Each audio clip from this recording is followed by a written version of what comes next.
In a cozy little neighborhood, where all the houses were painted in bright, happy colors, just like crayons in a box, lived a small boy named Leo. Now, Leo wasn't very big at all, but his dreams were gigantic. Every single morning, without fail, Leo would dash over to his window and peek down the street. He wasn't looking for the ice cream truck, and he wasn't waiting for the mailman. No, Leo was waiting for something much, much bigger. He was waiting for the big, shiny, red fire truck. And when he heard it coming, huunk, huunk, his whole face would light up like a Christmas tree. He'd whisper to himself, "One day, I'm going to ride that truck." Leo wanted to be a firefighter more than anything else in the whole world. So, even though he was just a kid, he started his own training program. He decided that if firefighters help people, then he should start helping people too. He'd help his mom carry the heavy grocery bags from the car. He'd carefully water all the flowers in the garden so they wouldn't get too hot under the summer sun. He'd walk around the neighborhood with a little bag, picking up any stray pieces of trash to keep everything clean and safe from fire.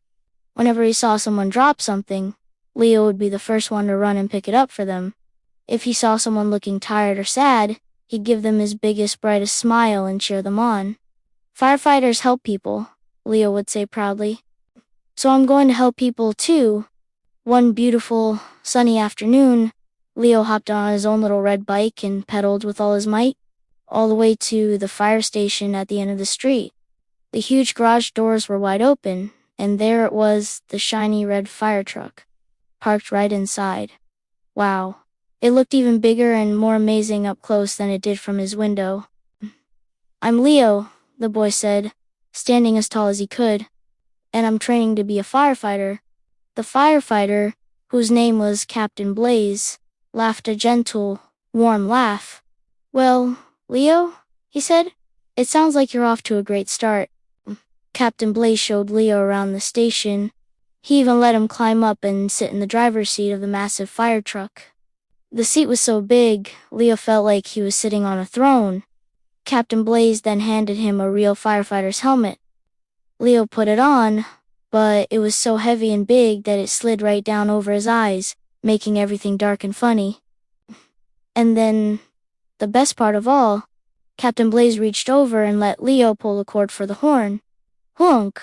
The sound was so loud and exciting that Leo giggled so hard he almost fell right off the seat. "That sound," Leo said with a huge grin. "That sound makes my heart feel so happy." Captain Blaze just smiled. He could see the spark in Leo's eyes.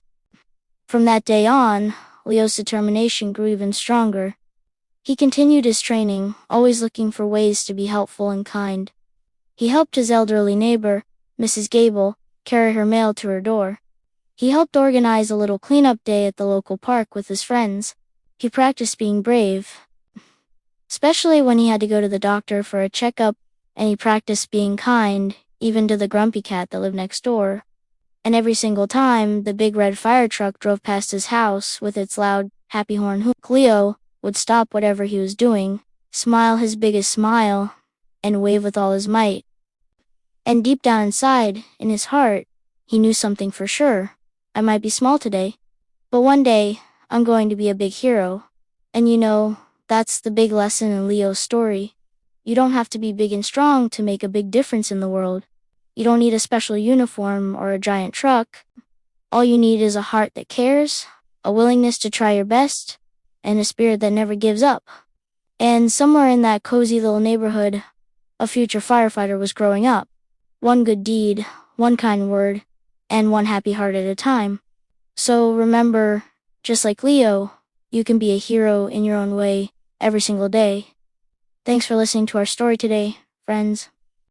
Don't forget to like and subscribe for more adventures. See you next time.